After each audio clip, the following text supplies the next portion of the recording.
Welcome to another iteration of FarfaCast, where we'll be with the one and only Jeff Jones, who has agreed to join me here for an interview. And we'll be going over quite a few topics. And yeah, normally, if you guys have seen, for example, the previous iterations of History of the Yugioh player, we go over the player's past and then some of their ideas about the game and stuff like that. So, first and foremost, Jeff, we're going to be going over, I guess, your origins for the first 10 minutes or so. Yeah, welcome first of all. How are you doing? And tell us about how you started playing Yu-Gi-Oh. Hi. So I guess I first started playing Yu-Gi-Oh when I was around 14, and uh, I was going over to my grandmother's house after school, and I went and turned on the TV, and all Yu-Gi-Oh was on, and I was like, "Whoa, what is this?" And I had played like Pokemon before, and I was just so enthralled with whatever this TV show was, and it was like the episode. It might have been just the first episode where Kyla has all the blue eyes white dragons, and there's only three of them left.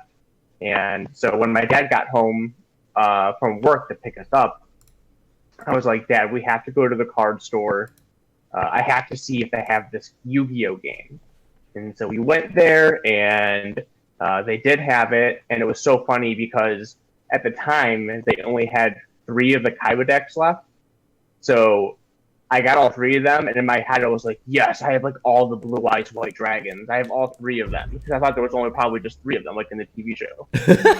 Uh, so it was just like an ironic thing that's always been kind of funny. So I assume And you started when the game first began, right? Like not just yeah, the yeah, anime. yeah. Okay. And I'd like seen that there was like always like a little farmers market or like a market by me on the weekends, and I always saw the Japanese cards, and I didn't know what they were. And then I saw the TV show, and was like, "Oh, I know what those are now." Nice. So that's how I really got started. And then my grandma would buy me like a pack of cards sometimes, and like my very first card, my very first foil was Curse of Dragon, Nice. and then my brother was Regeki, and I remember like trading him some crap common card for it, and I was like, "Oh, this is a card. It's better." It's like, "Okay, sure." So even as a young child, you understood the principles of deck building. Yep. Rageki was just the card at the time. Oh yeah, like that, and like same with like Pot of Greed, I guess, because like there was a my brother also pulled Pot of Greed, and I remember like, "Oh, I want this card too," and uh, I just had like built a deck and it had three Pot of Greeds in it, and I didn't know it was like limited at the time. I didn't even know there was a limited list at the time. But because I had played Pokemon before, I just knew that like more cards are better. So uh, I tried to get all the Pot of Greeds and stuff like that and put them into my deck. And So when you so first yeah, started with the structure deck, did you play immediately, or because I remember when I was younger and I got Pokemon cards for the first time, I never actually played. I just held the cards and showed my friends and they showed yeah, me yeah. kind of For a thing. long time, I was the same way with Pokemon. I didn't play Pokemon for real until much later. Like you and a lot of other people, I didn't actually know how to play the game for a long time. And Yu-Gi-Oh was kind of the same. We just kind of like played how it was in the TV show with me and my friends until probably a little bit after Metal Raiders came out, and that's when I went to my first tournament Right. with a Okay. Harpy Lady deck. So that was the next part that I was gonna get into was your step into the actual, maybe it was, I guess, probably not the super competitive scene at this point, but your first take on that kind of one-on-one duel, the actual start of that competition rather than just kind of memeing around with friends and stuff. How did that begin for you?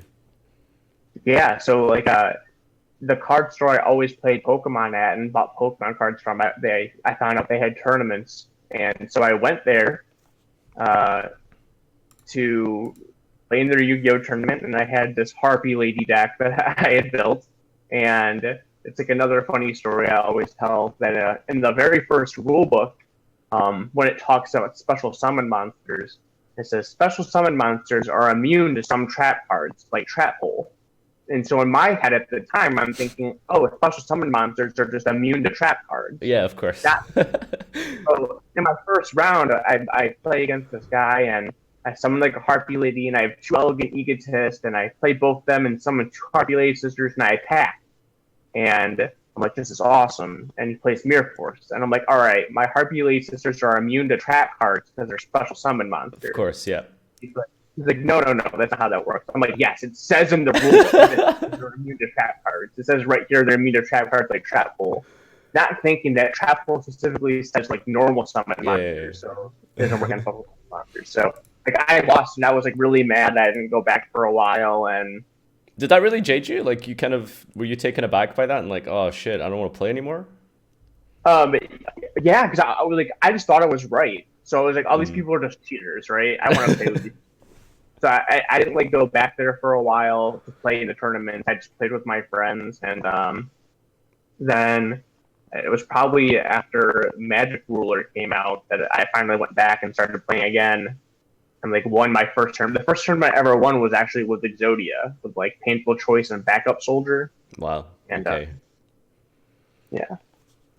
So what would you say was your first like competitive deck, I guess? I mean, like you took Harpy Ladies, you took Exodia here, but like where do you feel like was roundabout the point where maybe you could have felt like you were able to enter more premier level? I mean, I don't really know how the tournament structure was back then, but what would you say was like the first maybe like proper deck that you like constructed and was like, this is, you know, for this event and I feel like that I've built it correctly and stuff like that? So that would probably be, oh God, it's been so long, and I've played in so many tournaments, and thinking back to that, it's really hard. But it would probably be the very first. I think it was the very first nationals, where the big decks were Chaos and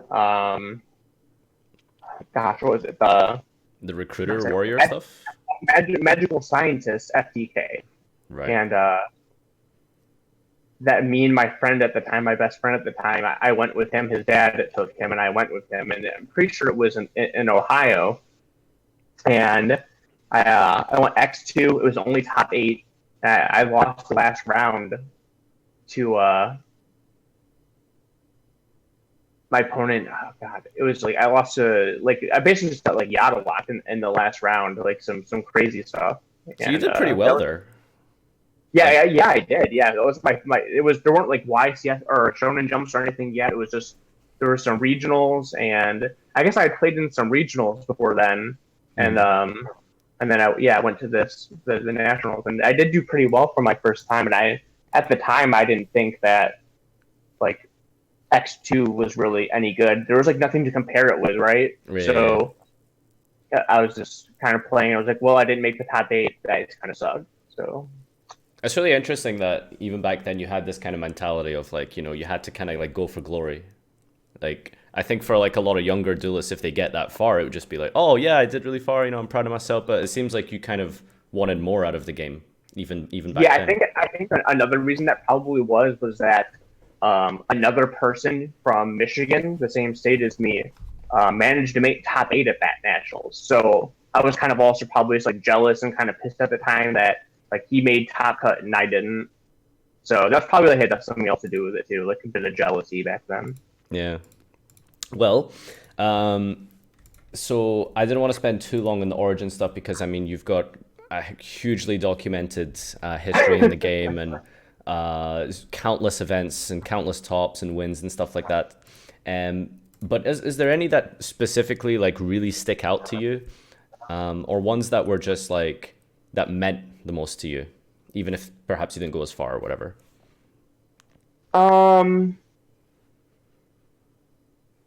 So yeah, this is a story that I don't really tell to many people or that often, but I'd say probably the win that meant, it is a win, but the tournament that meant the most to me was the 75th YCS, and it's where I won with the Quick Draw Dandy Warrior deck.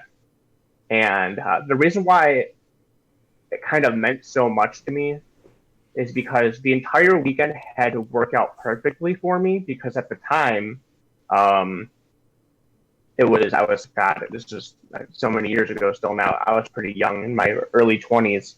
But the guy I was seeing with at the time and living with, um, his mom needed like cash and she wrote me a check.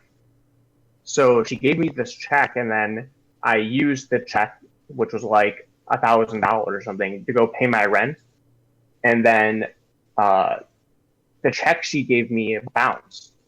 So I had to owe my apartment complex money for my rent, which I no longer had because I gave it to her, plus a fee for bouncing it, and it ended up like doubling the amount I owed them. Right, so it was like $2,000, and I like didn't have that money at the time for like a 20-year-old kid or whatever.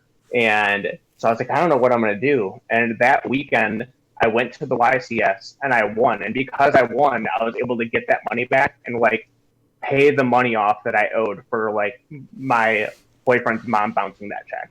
That's insane. That's like an like anime storyline almost. Like, Right. So like it's always like crazy. I was like I'm not like a very religious person, but I always feel like it was just very weird how everything worked out perfectly for me that weekend. So it was just really it's really cool. that's crazy, man. Um, so about like that format, I guess. Was that like an actual good format that you enjoyed specifically, or is that kind of like just kind of tied to the story? No, I really enjoyed that format. I think it's one of the best formats that like of all the popular formats that people like to talk about, like goats or Teledad or Dragon Rulers. So just to give Uh, context to people like me, for example, who don't know anything about pre X era or whatever, like what is the setting, like what is like the decks, like kind of thing. so I believe there was a Forbidden List right around that time, so it should have been one of the first events. And so going into this, it was very kind of wide open. But the popular decks at that time, besides kind of the plant deck, the quick draw plant deck, were um, the rescue cat decks, which Billy Brake used, and you had like a Flambell fire dog deck, which was using Rekindling and Super Nimble Mega Hamster and Gravekeeper Spies. Is this Uh, the Edison format as it's known? yeah, Edison format. Yep. Right.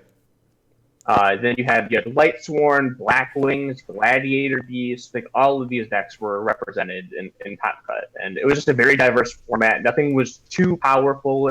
I felt like it was very fun. I really enjoyed it.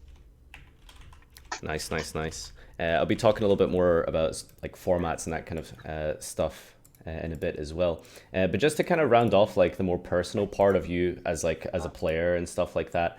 Um, why are you the one of the top players in many people's eyes? Some people would go so far as to call you the greatest player in Yu-Gi-Oh. What is it about you? And do you first of all feel that you are? If yes, if not, whatever. What is it like that you think people are attracted to you as a duelist? Um, Geez, so this is like a question that it's probably the most common question alongside how do I get better is what makes me so good. So I started learning card games at a very young age, uh, like we'll say like five, learning how to play like poker and euchre, like standard playing cards, all these kinds of games. And I just became like fascinated with these cards, and as time went on, um, I just kept with different kind of card games. You going on from like Uno or then we went to Pokemon, and I don't really know what it was, but something about it just clicked. And so, like when people say or ask me, what makes you so good? It's just part of who I am. It's like when I see Yu-Gi-Oh, they're like the cards and the game are like pieces of puzzles, and my brain kind of moves them around, and I see like a bigger picture. So I think that the only way I can really answer that is when I see Yu-Gi-Oh, I see a bigger picture than when everyone else does when they're looking at Yu-Gi-Oh. Do you personally see yourself as the best? Um, I mean, I don't really think of like I don't actively think of myself as the best, but I would definitely say I could make an argument for why I am. But I don't really think about it that much because that really doesn't matter to me. So uh, it's kind of like I normally don't even like know I don't keep track of like how many tops I have. I didn't even know how many tops I really had until this year because Max like told me. I always have to ask Max because Max keeps track of like how well people do. So I always have to ask Max like what number is this? What do I have? And so like I don't really keep track of that kind of stuff. What So are you at, just out of curiosity, by now? after Niagara, I think it's 32. I think it's 32. Not bad. It's not bad. It's getting there, I guess. I mean, that's crazy. Like, yeah, but some people won't even get like one in their whole play span, and here you are with like just that many. That's absolutely crazy. So, one final part as well, just about like from a personal level. You're one of the sort of the most well-known and very proudly so gay Yu-Gi-Oh players. And I saw recently you posted a very sort of heart-touching story where someone approached you and stuff like that. Um, and you've been an inspiration to the Yu-Gi-Oh community in more than just as a duelist, but you know because of who you are as a person. Has the game helped you in dealing with these kind of things and coming to terms with these sort of things? And how is it like sort of like made you like sort of comfortable that way, you know? Um, that's a very interesting question.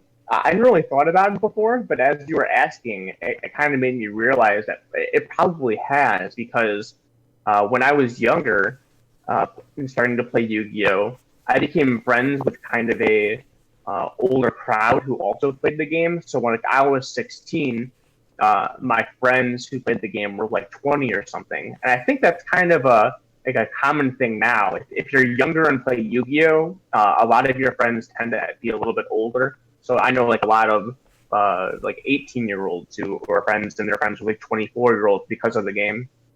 But because I was friends with these older people outside of high school, uh, they were kind of more.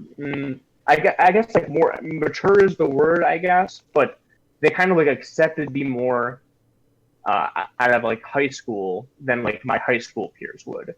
So I was much more comfortable with them, and because I've always been quote unquote, I guess I always been like a little smarter than when I was back then. I was like smarter than people my age, or I understood things that people my age probably didn't.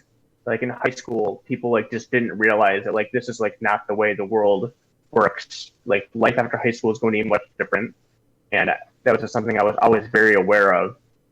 And so because these older people were more accepting, I was able to be more comfortable with myself.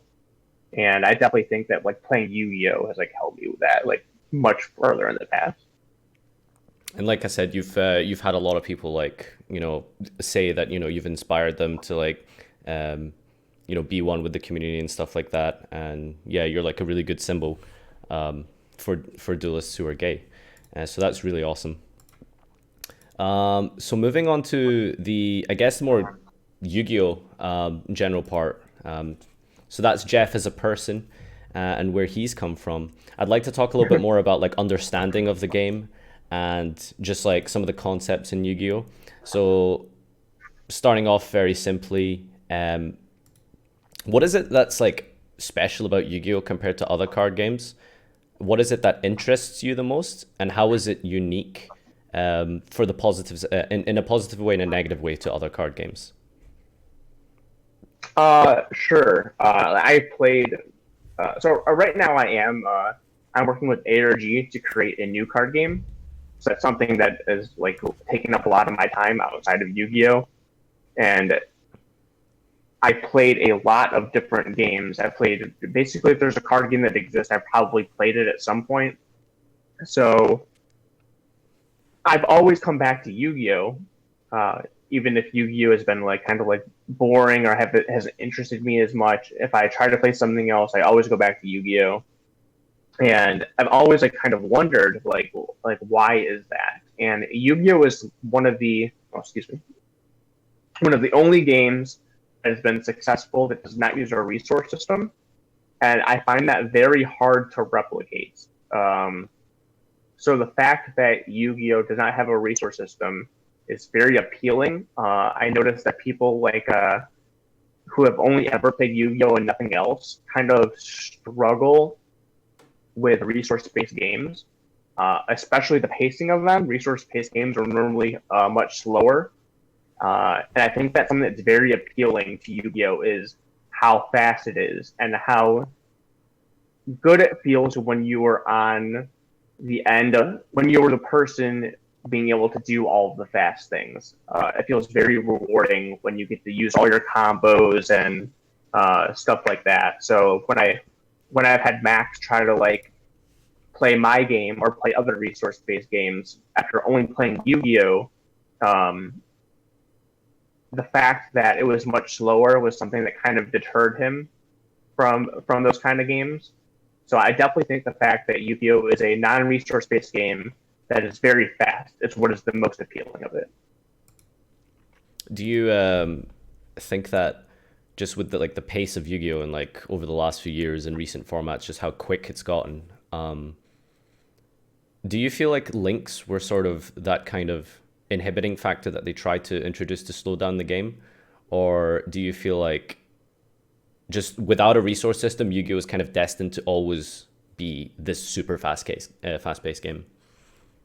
I believe that 100% links were supposed to be a deterrent from how fast it was, but it kind of backfired, as we can all see.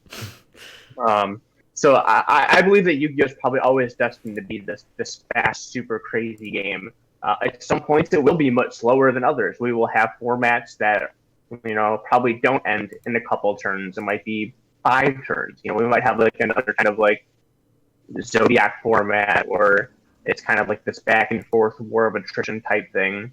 But I do think that Yu-Gi-Oh is always going to be destined to be that faster paced game, and even with links. So, what do you believe makes a good format, and what are the hallmarks of a good format?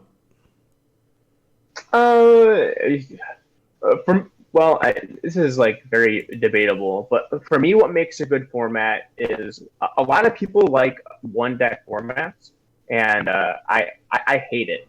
A lot of people say it's like more skillful, but for me,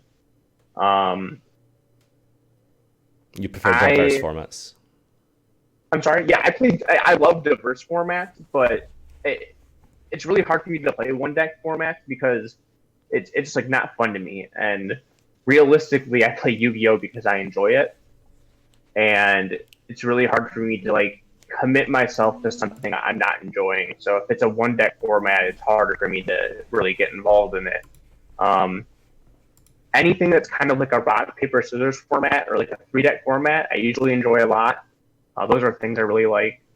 I think it takes a lot more skill, honestly, to play a multi deck format than a single deck format, simply because then all of your choices and your deck building matter more, and especially side decking also. People say it's like harder side deck in multi deck formats, which is true, but it's all it just matters so much more when you're deck building, and that's where I excel. Is really building decks, and it's also the point of Yu-Gi-Oh where I most enjoy it is building the decks. I have a lot more fun building decks than I do playing Yu-Gi-Oh. So any format where deck building is like very important is something I really enjoy. So you feel that multi-deck formats require more thought in the deck building process more so than technical play? Yeah, absolutely. Okay. Conversely, what do you think constitutes a bad format? And what are the hallmarks of a Uh, bad format? Anything where you are forced to use something. So I feel like, hmm. So when you are forced to use something, So, for it example, really like being forced to main deck Maxi, is that what you're kind of saying? Something like right. that? Yeah. Like forced to use certain cards you normally wouldn't have to. So I think that like this format right now wasn't that bad, but now because of the FTK deck, it's kind of weird because you were going into Niagara, many people were cutting the amount of hand traps from their deck because they were not as strong versus pure Sky Striker and the Thunder deck. And Goki was falling out of favor, which is one of the reasons why I decided to use the FDK deck because I knew that people were starting to become more lax on the hand traps.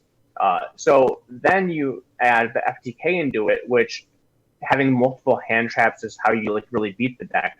My losses at Niagara were the triple hand trap only. So um, when you have a deck that requires multiple hand traps to beat, while also having the other decks in the format not having hand traps be good against, you get into this point where, well, do I use hand traps to not lose to the FTK, but make my deck weaker versus these other decks? Or do I make my deck strong versus these decks, but lose to the FTK?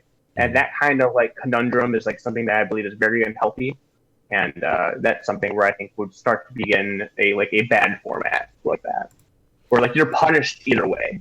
Yeah, that's really interesting. I've never like thought to like measure the health of a format based on the necessity of running uh, certain cards. That's actually really interesting. Yeah, Um, I feel like the game becomes significantly worse when you're pressured into running certain things. Like, well, I don't want to run this card, but like, I have to. mhm. My next point that I want to bring up is what's your view on floodgates? I mean, Like, do you think they're good for the game? Do you think they're bad for the game? I think they are a necessary part of the game. I don't really think are good. Or, some are bad for the game. Absolutely. Some take what they do to an extreme. Um, like even though the Imperial Order has like this nerf effect, I still don't think that should probably be a legal card. But I do think that like things like rivalry, I don't think rivalry and goes under as bad as some people say they are. I understand that sometimes you just like cannot play, but I feel like they are on the more lacking side of floodgates compared to others. So I think that floodgates are a necessary part of Yu-Gi-Oh, but some are taken to an extreme. What about going and getting some more specific? I think Vanity's Emptiness is quite a unique one because of how quote unquote easy it is to get rid of. What do you think about Emptiness as a card? Um, I think any card that straight up does not allow you to summon, especially when the game is revolved around it, is probably shouldn't be a thing. Like I don't think Vanity's Emptiness should be a card, Even with its drawback? even with this drawback. Yeah, because there are Okay. ways to get around it very easily. The drawback. What do you think about in-engine archetypal floodgates? So, for example, Necros of Unicorn. Oh, sorry, what was that? What do you think about in-engine archetypal floodgates? So, for example, Necros of Unicorn, or yeah, I mean, I'm sure there's plenty of other examples, but like for example, Unicorn is like a floodgate per se for certain decks.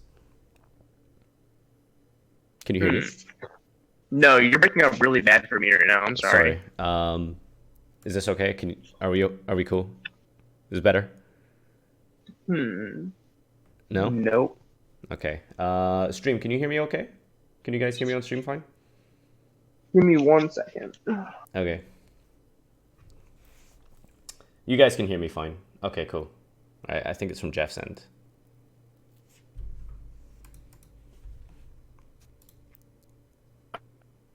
I can't hear you. Does it need charged or something maybe? No, you're muted. Fuck you, stream.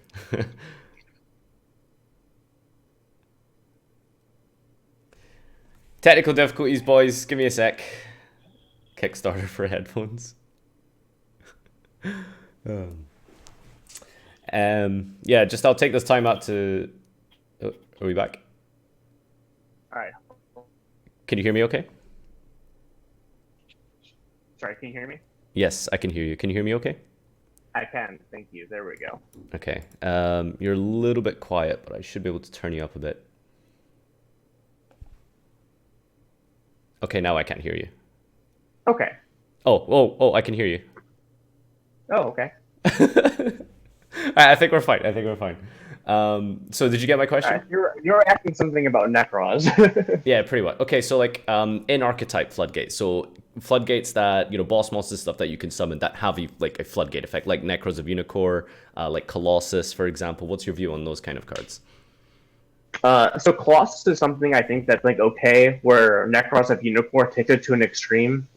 Another card would be like Vanity Scene, where Yeah.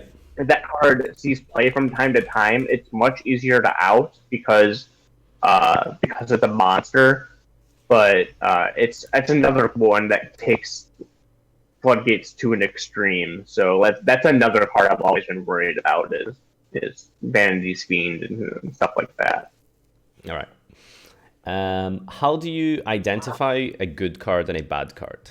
So when you're reading a new set and when you're considering, like, you know, maybe devising a strategy based around like a new card that's come out and stuff, how do you decide whether or not, like, I know this is very general, but like, what do you think are like hallmarks of like good cards that you would like, you know, want to like build around and stuff like that?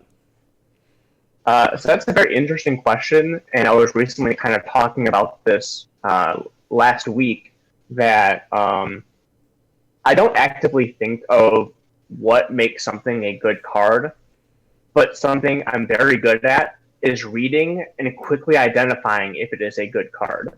So there are many examples of this in history of me playing Yu-Gi-Oh, where I've looked at something, and I think what part of it is my knowledge, my card knowledge. I basically am like a Yu-Gi-Oh encyclopedia.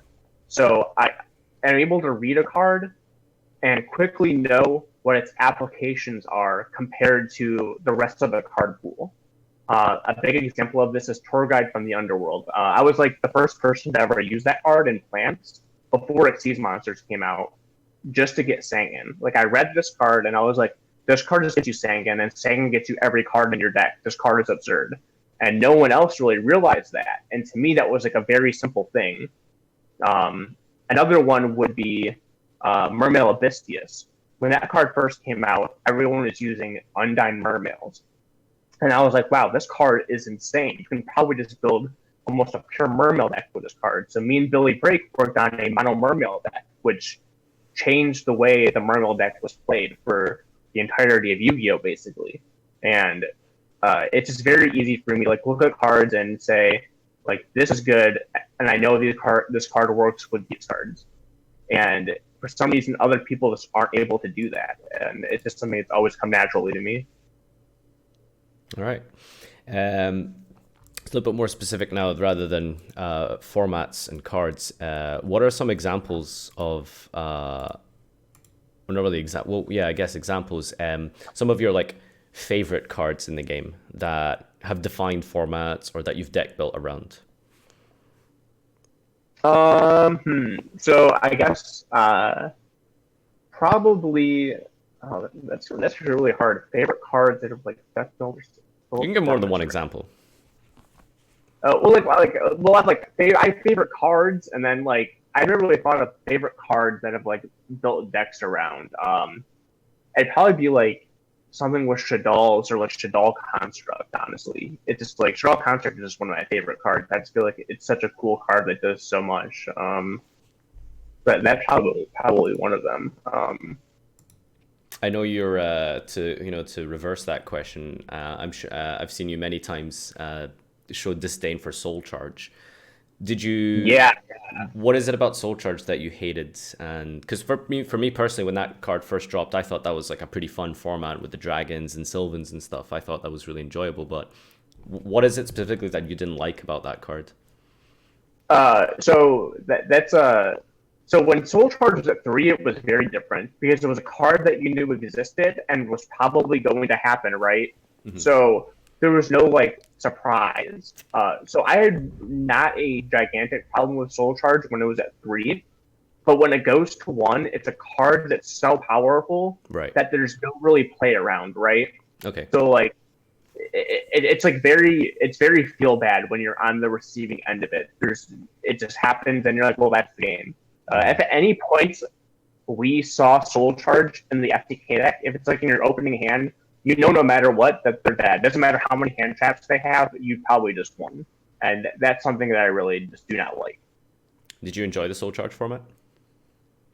Yeah, I did because I that was like another deck that I helped innovate where no one played Sylvans, and I love plants. They're like one of my favorite things, and I loved the Sylvan deck. So when I built the Sylvan deck with like triple Soul Charge, I thought that was like the coolest thing. So Soul Charge format was pretty okay. It was like hat format too, I think. All right. Something that Yu-Gi-Oh players talk a lot about is combo and control. How do you personally define these terms, and which one do you prefer in terms of formats or decks?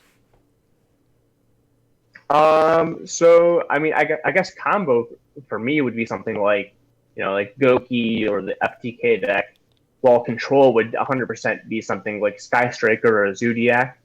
Um, and I, from me playing Yu-Gi-Oh through history, I am much more geared towards the decks like Zodiac, Sky Striker, Shadal's than something like any of the other decks. The FCK deck is something I normally would not be playing, and other than that, like I would never really play Goki. Like I hate that deck, so I'm much more geared towards the kind of like controllist decks. And why is that?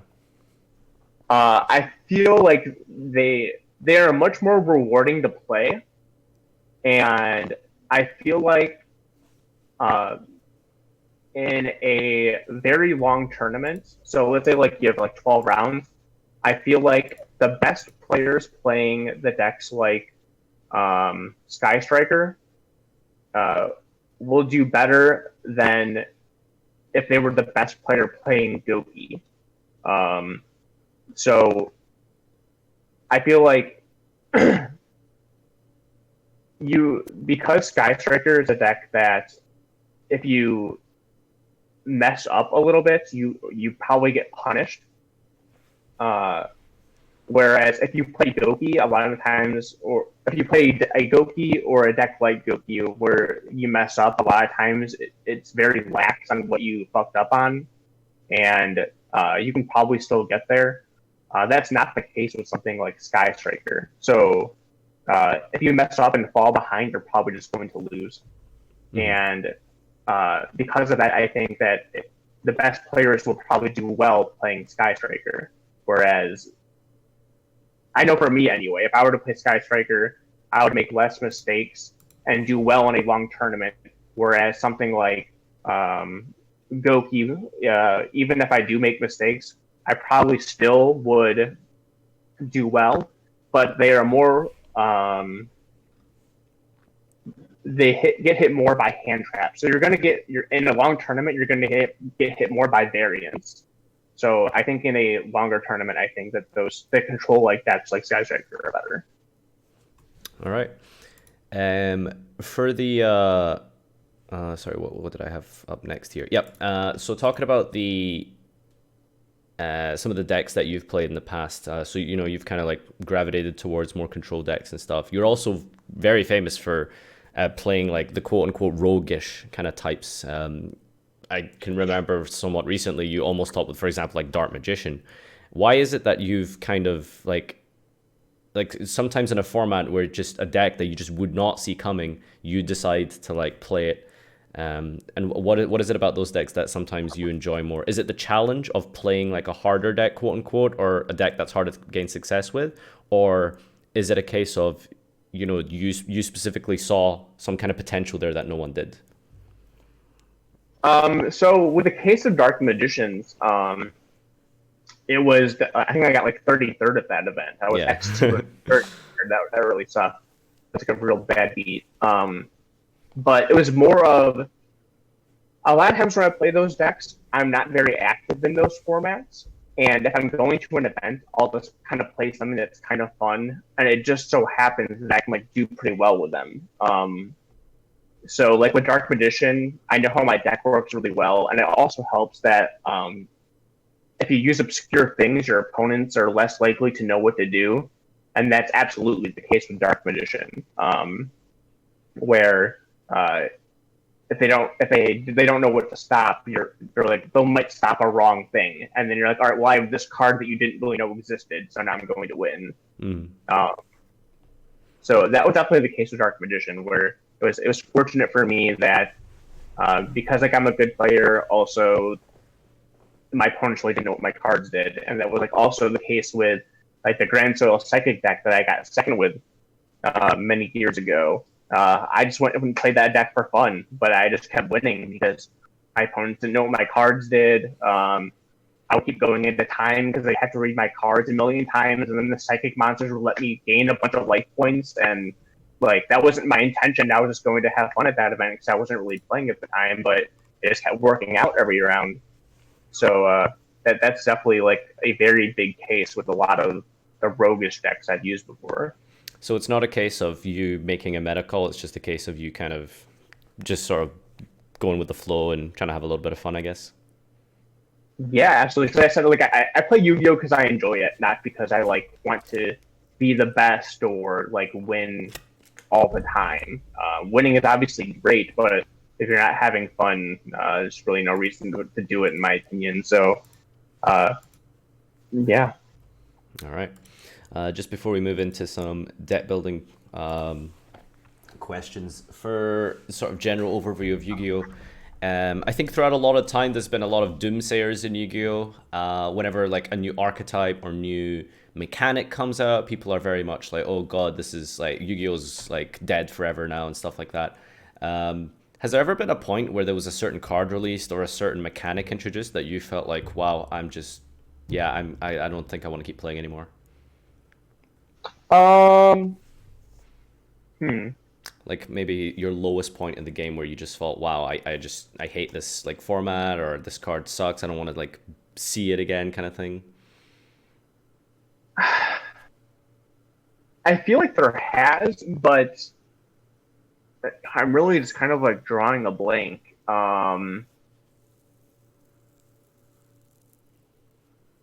Gosh.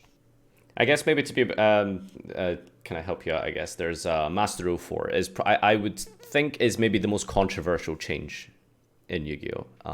What was your So thoughts you on mean it? switching to like wins and stuff?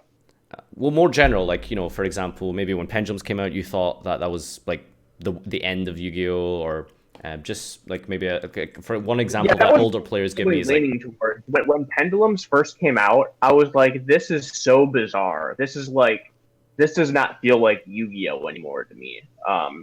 So that was probably the point where I was the most worried because I felt like it was such a drastic change that was something that was very uncomfortable to play with compared to how Yu-Gi-Oh was before.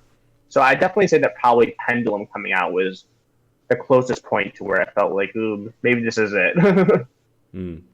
What was your thoughts on Pendulum when it first came out, and after you had actually managed to like play it a bit more? Did you kind of start enjoying it, or did it maybe kind of not always click for you? So I really didn't. I really did not like it at first.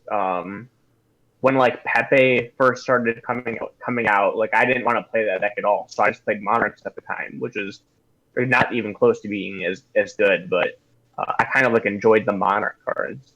And it wasn't until much later that I started to enjoy Pendulum a little bit more. Um, so I was definitely like very deterred from running it back then. I used Monarch for like quite a long time. Even after Pepe got nerfed, I was using Monarch. What did you think about Master 04 and Lynx? Um, it was very. I thought it was kind of like a. It was another time where I was like, well, this doesn't feel like Yu-Gi-Oh either.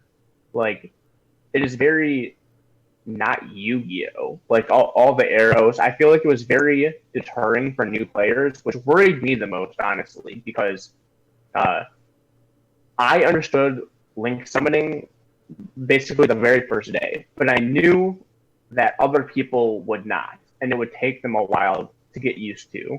So something that really worried me was new players trying to play Yu-Gi-Oh and getting used to these Link cards.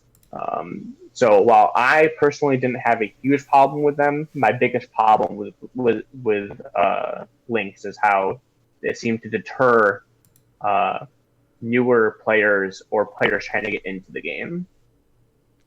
All right. So we're going to be talking a little bit more about deck building specifically here. What is it about? So you say like you kind of enjoy the like building a deck more so than like actually sort of playing it out and like trying to like make like the best kind of technical plays and stuff like that. What is it specifically about deck building that you enjoy?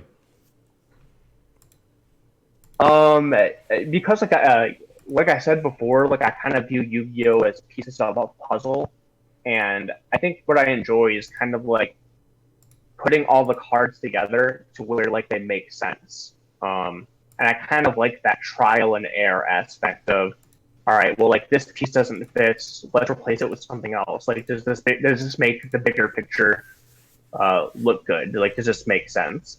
And I think that's kind of the thing I like the most is that Yu-Gi-Oh is like a puzzle to me, and putting it together feels very rewarding. All right. What are some like principles of deck building that you follow? So for like a newer player or someone who's not as good at building decks, what are some sort of like general kind of guidelines and advice you would give to building good decks? Um, ugh. So what are some things you see like people do like wrong, like very regularly when it comes to building their decks? um, Probably. Ugh. This is like another hard question because, like, again, it's something that you like. Deck building is something that comes very naturally to me. So, it's not something I like, actively think about. Um, but probably, um, when deck building, I try to build my decks with um, the concept of using like the path of least resistance. So, uh, you, the more you can play with single cards, I feel like the better your deck will be. Um, so that's why I really enjoy decks like Sky Striker and Zodiac and even like the FTK deck because they rely on single cards to start playing. Even like Trickstar, I still even enjoy Trickstar too because they play with a very minimal amount of cards. I think that's very important in Yu-Gi-Oh! Um, so I think some people go out of their way. They're like, oh, like look at my deck. Look at this cool combo I can do with like if I have these three cards. I'm like, okay, like yes, that's cool, but the more cards you have to use, the less likely your deck is probably to succeed. Because you'll get paired against the decks that have to use less cards, and the less cards you have to use to start playing the game, the more cards you can use to keep your opponent from playing the game. I don't know if that makes sense or not. Mm, yeah. Um, there's kind of like a debate around the correct number of cards to play in a deck, and obviously this is very much dependent on the format and the deck, of course. But I guess some like, big examples would be like Patrick Coburn. He's always been 37, 39. Other players like Billy have played a lot of like 60 card variants and stuff. Billy, I think, also plays like, even if it's like a 40 card deck, roughly, he tends to float towards like 43, 45. But I guess like, on the opposite side of that, like I said, just like, yeah, Patrick, he's always like 37. Where do you kind of stand in that kind of like choice of how many cards to run? I am kind of so I do a lot of math when building my decks concerning the chances of drawing certain cards or how many of a number of a card I need to use in certain formats. So like I would always do math like, all right, well I need to use like 9 hand traps to see them like at least one hand trap 70% of the time in my opening hand. So I do a lot of math involving ratios. So when it comes to actual like the number of cards in the deck, I don't normally like care. I play the cards that I feel are necessary and the cards that I like and I think are good. And if that number of cards my deck turns out to be is 41, that's fine. If I can make it 40, I'll make it 40. If I use 43 cards, like I don't care. So I'm not really big on like how many cards are in your deck at the end of the day. Some like there's a different answer depending on what your deck is sometimes, but obviously if you can fit less cards in your deck, it's probably better because you will see the better cards in your deck sooner. But I don't think there's like a problem with using like 41 over 40. The percentage of that mattering is like very, very low. Mm-hmm. What are some tips you'd give for side decking? And it's something that I've seen you kind of emphasize the importance of a lot in the past. What is it that why do you think players don't place that much importance on it, first of all? And what kind of tips would you give for side decking? Yeah, so this is like a big one I've talked about before. I feel like game one like is the most important game of the match because winning game one means that game three you get to choose who goes first. So I think that's why a lot of people probably would not care as much about a side deck as their main deck and winning that game one. But you will be playing more game twos and threes probably than you will game ones. So that is why the side deck is important. And the best thing that I told people to do when side decking, because I do know that is something that a lot of people struggle with, is to a lot of people are like, well, I need a side deck. I need a side deck for Goki and the FTK deck. So what's good against the Goki deck and FTK deck? All right, well, these hand traps are. So I'll put these hand traps into my deck. But then they have a problem with knowing what to side out. And I see a lot of people kind of just like siding out random cards as they go into their side deck. And so the best way to prepare for that is to ask yourself, all right, what do I need to side for? All right, so I need to side for the FTK deck. Then you look at your main deck and you say, all right, how many cards can I side out realistically without hurting my deck? So you go through all your entire deck and you pick out the cards you can side out. So if that ends up being 4 cards, you know that you have 4 spots in your side deck that you can swap into for that. So you can dedicate 4 spots total max for the FTK deck. And that's the easiest way to decide what you're side decking and how to side deck. So begin with your main deck and then build outwards. Yeah, decide once you know what cards you can take out. That's how many cards you know you can side deck. So instead of deciding your side deck first, you need to go through your main deck. Okay. What are some of the best examples of your deck building, and what are some of the, like your kind of like proudest moments for like creating like a like a really good deck? Probably my first win was Skill Drain in the first Konami Shonen Jump. That one was like, I was really proud of that one. It was another deck that I took because I thought it would beat the field, and it did, which was Blightsworn and Gladiator Beast at the time. So Skill Drain Dark Arm, that was definitely one of them. Again, with the plant deck, it was a deck that was very well rounded in the field I was faced against. And then probably the back in Shaddoll format, I made this Denko Shaddoll deck with the baby dragons that became very popular in Shaddoll format that I really enjoyed, and that's a really big one too for me.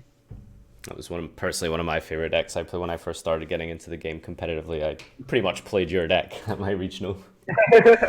So yeah, it's crazy just how many decks you're like known for.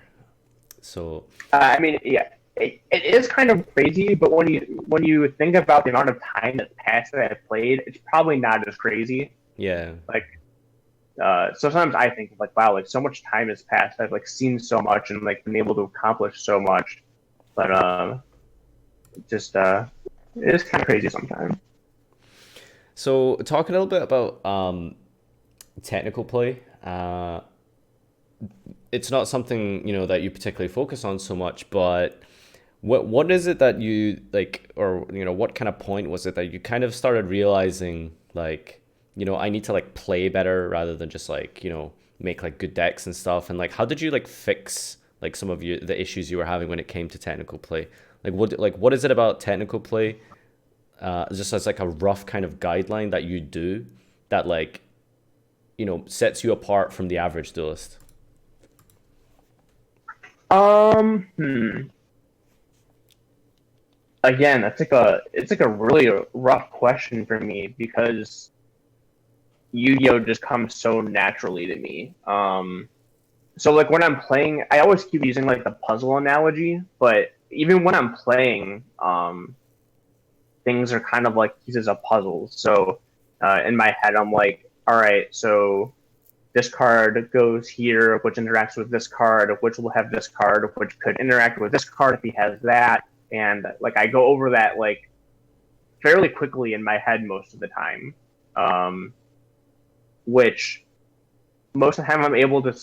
I guess it's just that I'm able to like see many outcomes very easily, and so when it comes to technical play, I'm able to like look at these decision trees very fast and decide which one I think is the best in an adequate amount of time, um, which allows me most of the time to make the correct one. Sometimes like you make the correct play, but it still doesn't matter anyway, which is something that a lot of people like don't understand. Like you can make no mistakes and still lose, which is something that happens all the time. Like uh, with me, like this past weekend, like there were the games I lost. I really didn't make any mistakes. It's just my opponent had three hand traps. There's nothing I could do, so I wasn't mad about it because I know that I played the best that I could, and the outcome would have been the outcome anyway, no matter what. So, um, as far as technical play is, it's really hard for me to like give advice on that,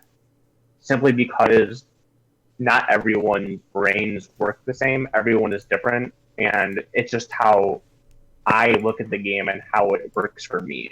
So it's really hard for me to say this is what you need to do because a lot of people like can't do that. All right.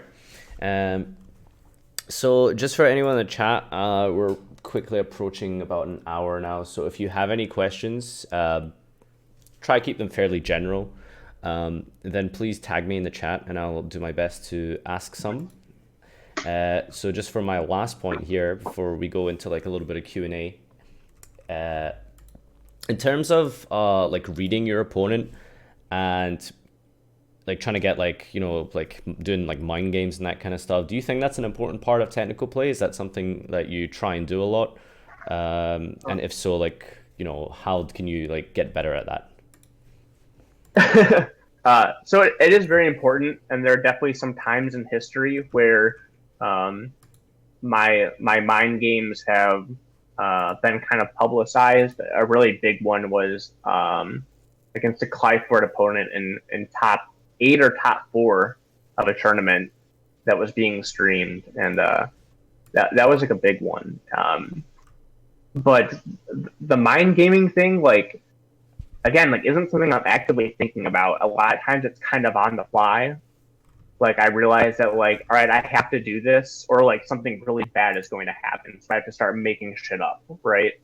Um, and that was definitely the case with like the Cliveboard opponent. I was in a spot where like, right, if I don't do this, I'm probably going to lose, and it ended up working out. And there are definitely other instances where I've been able to do things like that also. But as for reading opponents, I am like really good with understanding people and knowing people. One of my things I was studying was like psychology. Years ago. It was something like I was very passionate about. I really wanted to go into like criminal psychology back in the day, and so like understanding why people do the things they do, and it's like something that was like really cool to me and something I really enjoyed.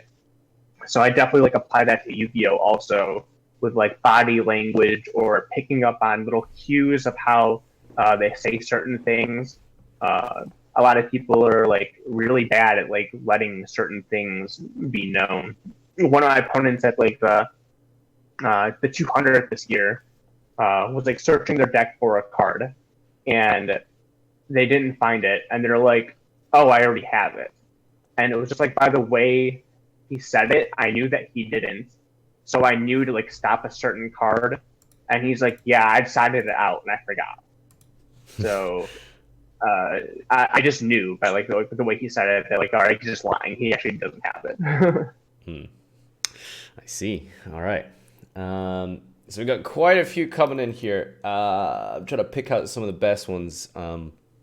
First of all, just like to prioritize Zepho. Thanks for subbing. Can you ask him about cards that should not be on the ban list anymore? Is there any cards specifically that you would like to come back, basically?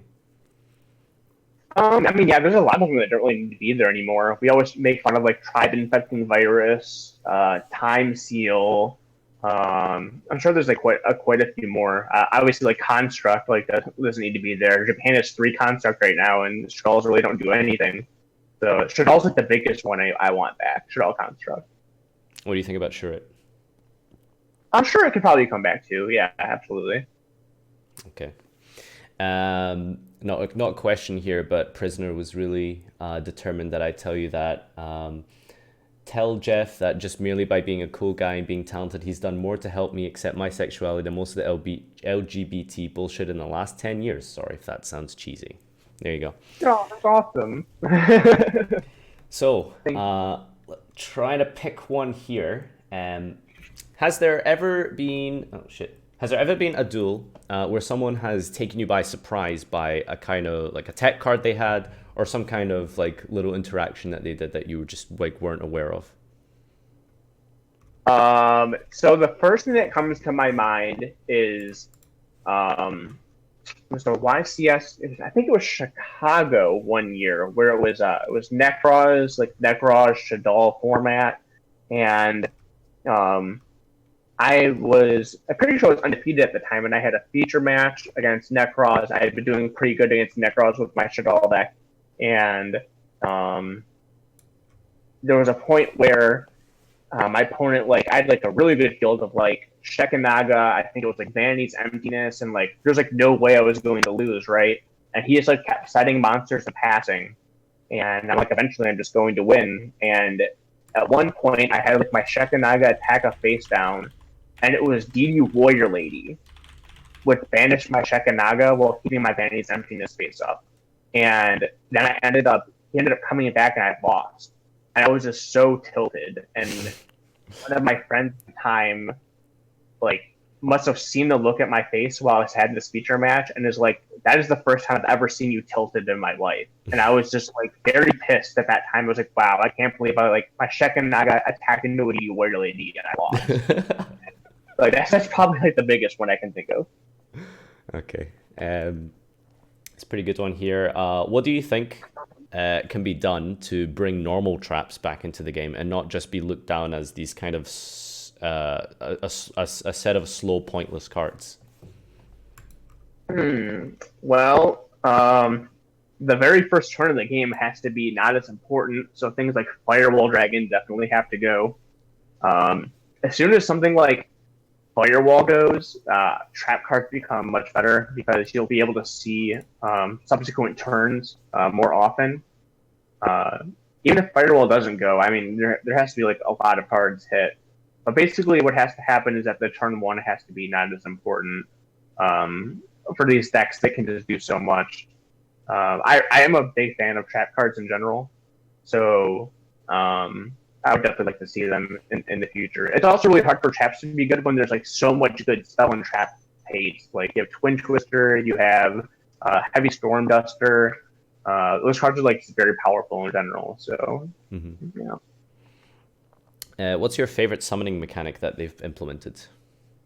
Fusion summoning. Straight up vanilla fusion summoning from the beginning. Yep. Fusion summoning, my favorite one. Nice.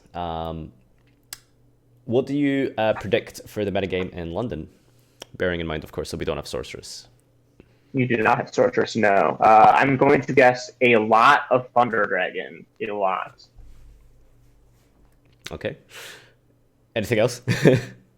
I mean, I'm assuming that most of the Europeans that I know were using Thunder Dragon recently, so I'm assuming they're going to stick with that. Other than that, you'll probably see still a lot of Sky Striker. Other than that, I don't really expect very much difference. I'm assuming that I wonder if some people will still try to like play a version of like my deck without Summon Sorceress. I was trying to build it without Summon Sorceress, and sometimes you can still get there, but it's very, very hard. So we'll see. I guess we'll see what happens. What do you think it takes to become like the next level player? Like to take that step up from your average competitive player to where you are? Like what is it that like gets you to that next stage? I guess one of the hardest things to get past is realizing that you're not always going to win, and you have to be okay with that. And the biggest thing for me when I was like doing well at events but like not topping a whole bunch years and years and years ago was that I just needed to keep playing, and I just kept playing and playing and playing, and eventually you'll like break through that wall and you won't even realize it. Like for my friends, almost all my friends who I've made within the past couple of years that live around me, just by hanging out with me and like picking up on things I do and talking with me, have all started topping events in the last 4 or 5 years. They went from topping regionals to YCSs, nationals, ARGs, doesn't matter, whatever. They've all done it now, and it wasn't specifically something they were doing as much as just giving their time and commitment to learning. So all they did was play with me, play with other people, and eventually you'll get there and you won't even realize that a change has happened. But eventually things will just start clicking, and it's really that simple. There's no like secret. A lot of people think there is, but there really isn't. What do you think about grass decks? So I guess when grass was popular, it was like strange to see a deck with less than 60 cards. Do you think that was like a good point of Yu-Gi-Oh, or were you not really a big fan of that? Not a big fan of grass. I mean, it's literally just a card that says you basically not only do you like get rid of half of your deck, but you basically get to play with your entire graveyard, right? So if you have a 5-card hand in grass, your hand actually becomes like 10 cards because of all those cards you get to play with.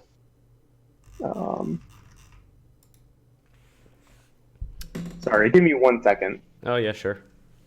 Again, guys, if you have any questions, just keep asking them here. I'm doing my best to. Not much. I'm on now doing an interview for a Yu-Gi-Oh thing. Yeah, I was talking with them about everything we're kind of doing real quick, and do you want me to call you back in like 5 minutes or so? Monk S.